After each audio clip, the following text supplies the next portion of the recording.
자, 그 다음에 제가 사업계획서로 안 넘어갔네요. 바로 수급자 알 권리로 넘어갔네요. 예, 28번으로 가주세요. 28번. 28번. 예, 사업계획서를 나중에 하라는 의미인가 보다. 그죠? 예. 자, 28번 수급자 알 권리고자. 네. 운영규정의 개요입니다. 운영규정의 개요. 운영규정의 개요. 이 왼쪽 같은 경우에 원래 이전에 우리가 평가 그 공고가 나기 전까지는 운영규정 개요라든지 직원 근무 체계 뭐 이런 것들이 없었죠. 원래 인력 현황표라는 이름으로 되어 있긴 했지만 제공하는 장기간 급여 종류, 현황판 이런 것들이 사실 없었어요. 이거 우리가 현황이라고 하는데 시설 현황, 인력 현황, 일반 현황 이런 현황 언제 썼는지 혹시 기억나세요? 예, 처음 설립하실 때 현황판을 시공부에 냈었습니다. 예, 설립할 때 당연히 그 자료를 가지고 있고 지금까지도 사실 가지고 계셔야 돼요. 그 부분은 뭐냐면 원래 왼쪽 우리가 기준이 원래 3번 코드 기준으로 다 서류 평가가 되어 있었어요. 주간보호 같은 경우에도. 그런데 이번에 2023년 기준으로 노인복지시설, 사회복지시설 기준으로 바뀌었다. 이렇게 생각을 하시면 됩니다. 사회복지시설에서는 기본적으로 관리를 할 때 지침이 어떻게 되냐면 기본적인 우리 기관에 대한 연역이라든지 기관의 현재 상황, 현재 현황판 같은 경우에 다 관리를 한다라고 생각을 하시면 되세요. 그래서 그런 부분들은 그렇고요. 제가 왜 28번을 1번 뒤에 넣었냐면요. 운영규정의 개요 있잖아요. 운영규정 개요. 여러분들 운영규정 운영규정 개요라고 하는 그 부분이 어, 이 운영규정을 압축시킨 걸 거 아니에요. 여러분들 운영규정을 압축시킨 거니까 운영규정을 만든 다음 바로 뒤에 든 것 같아요. 제가 그렇죠. 그래서 운영규정 다음에 이걸 가지고 압축을 시켜서 개요에 넣는다. 그런데 개요라고 하니까 지금 처음 보시는 분들이 있을 수 있어요. 요양을 하셨던 분들은 몰라도 처음 보시는 분들을 위해서 한번 띄워드릴게요. 개요. 개요 있네요. 자, 예시를 이렇게 지금 보시면 개요를 우리가 바뀌기 전 거 요양으로 받아서 치면 예를 들어 이렇게 이런 식으로 우리가 실질적으로 해놨던 부분이 이렇게 바뀌어 있겠죠. 이용 정원이라고 이렇게 바뀌어 있겠죠. 서류를 그냥 받으시면 물론 뭐 우리 파트너스들은 저희 서류를 드리는 서류를 가지고 그냥 쓰시겠지만 지금 보시는 분들 중에서 파트너스가 아닌 기관들도 있을 수 있잖아요. 예, 그런 경우에 이렇게 바꿔서 42명 뭐 재간노인복지시설 예, 이 운영기정 개요에서 가장 중요한 부분은 입소 계약에 관한 사항이에요. 입소 계약에 관한 사항 넣고요. 그다음에 의료용 절차라든지 시설만 이거 같은 경우에 필수 사항은 아니에요. 그래서 기본적인 내용들을 넣고 저는 운영기정 개요를 어떤 거에 사용하시라고 좀 말씀드리고 싶냐면 어 우리 고객들한테 처음 상담할 때 기본적인 내용들이 어떻다, 우리 정원이 이렇고 어떻다라고 하는 설명용으로 사용을 하시길 저는 더 바래요. 이거는 필수 사항이 없습니다. 왜 그러냐면 여기 보시면 운영전 개요라고 하는 거 운영 규정을 그냥 압축해서 넣은 것일 뿐 필수적으로 뭘 어떻게 해야 된다라고 하는 것이 없고 정말 여러분들한테 필요한 것은 오히려 금액이나 이런 부분들 뭐 몇 퍼센트를 본인보다 얼마를 내야 된다 그리고 또 금액은 얼마를 내야 된다 이런 부분들을 여기다가 넣어서 부칙으로 계속 붙여서 개요를 만드시는 게 더 좋으세요. 그래서 만드는 방법 운영 규정과 마찬가지고 거기 있는 부분들을 압축하기만 되는 거니까 크게 어려울 게 없으시고요. 인력 현황표 같은 경우에는 말 그대로 인력을 다 실제로 표시를 해가지고 실제 일하는 분들을 표시하는 거기 때문에 모양과 뭐 엑셀로 할지 PPT로 할지 이런 것들은 전혀 상관이 없으세요. 그 예시나 이런 부분들을 몇 개만 좀 뭐 인력 현황표를 보여드려도 되겠지만 그 부분보다 더 중요한 부분을 말씀을 드릴게요. 비상 연락 체계가 여기 보면 없어졌습니다. 왼쪽 오른쪽 보시면 원래 비상 연락 체계가 있었던 것이 이번 평가일에 확인할 때는 비상 연락 체계가 없어졌죠. 이게 왜 그런 거냐면 비상 연락 체계를 여기서 띄워도 될까요? 아마 개인 정보가 없을 거니까 한번 띄워 볼게요. 이게 비상 연락 체계를 이렇게 보시면 실제 여기 보면 전화번호랑 이름 다 나와요. 실질적으로 전화번호 이름이 다 나오다 보니까 이게 뭐예요? 이게 개인정보예요. 개인정보에 대한 민원이 되게 많았습니다. 이번에 개인정보 나중에 이따가 평가 보시면 실질적으로 개인정보들이 주위에 이렇게 굴러다니는 것조차도 점수를 깎겠다라고 되어 있거든요.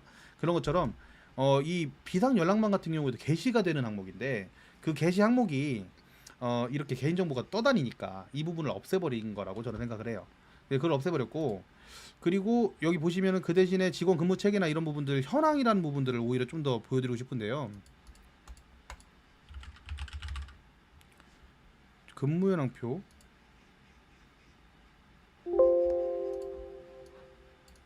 이렇게 우리가 게시판에다 평소에 쓰시려고 만드시는 이 근무 현황표 아시죠? 네, 이런 식으로. 네, 현황표라든지 일반 사항들.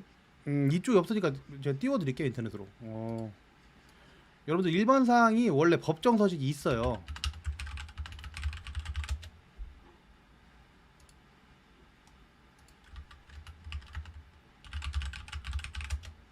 노인복지법, 시행규칙, 서식에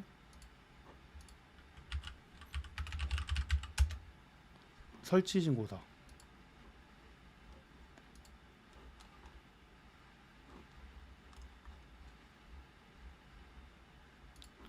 지정 신청서.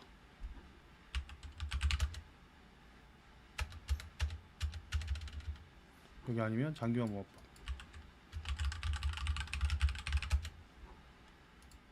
여기네요. 오래 걸렸네요. 자, 실시간에 묘미네요. 땀나네요. 예, 이거 네, 보이시나요? 이거 화면? 네, 이게 지금 별지 제19 서식입니다. 장교양 기관 처음에 설립할 때 인력 변경 현황, 인력 현황, 그 다음에 일반 현황, 그 다음에 시설 현황이 있습니다. 이게 원래 원류 서식이에요. 누가 이렇게 대신 뭐 만들고 이런 게 아니고 원래 이 서식들이 있고 이걸 가지고 바탕으로 해서 운영규정 개요하고 그다음 우리 기관에 대한 현황을 만드는 것입니다.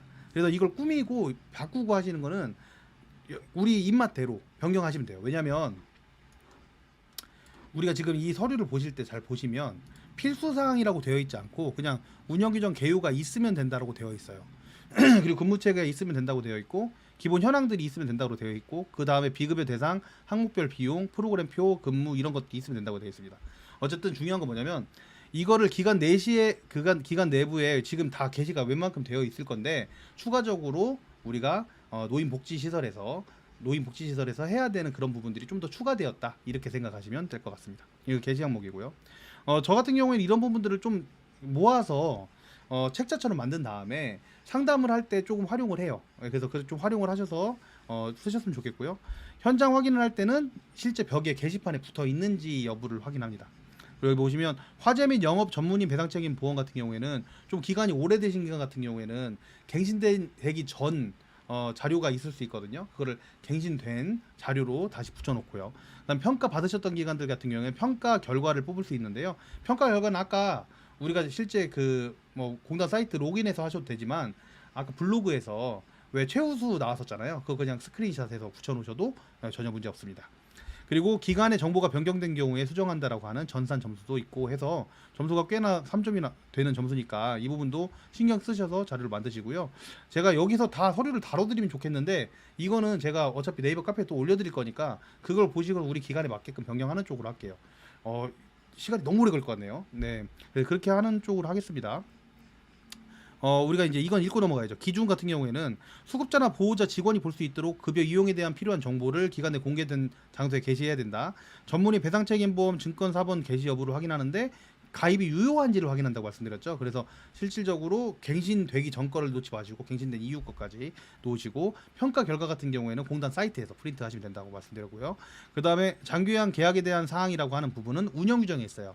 운영규정에서 뭐랑 맞춰진다고요? 표준 약관이랑 맞춰진다고요. 그래서 그 부분에 대한 거 해서 블로그에 로그인 하시면 그 공단 그 코드 넣고서 공단에서 기간 코드 넣고서 로그인 하시면 거기에 블로그 로그인 하실 수 있잖아요. 블로그에다가 공지사항에 올리세요. 그냥 공지사항에 올리시면 기본적으로 올라가는 거고요.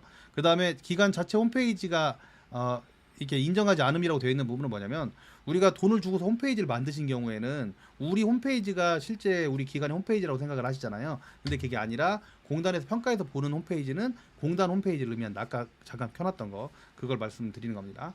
예, 보험 가입 여부는 배상책임보험하고 배상책임보험 같은 경우는 감산도 되잖아요. 그러니까 가입하셔야 되고 화재 영업 배상책임보험 가입하셔야 되고요. 우리가 보험에 대한 이야기를 하면 사실 더 깊게 들어갈 수 있기는 한데 오늘은 끝까지 다 가야 되니까 여기서 웬만하면 마무리를 짓는 걸로 하겠습니다. 혹시 지금 있는 내용 중에서 궁금하신 점은 없으신 것 같아요. 예, 넘어갈게요.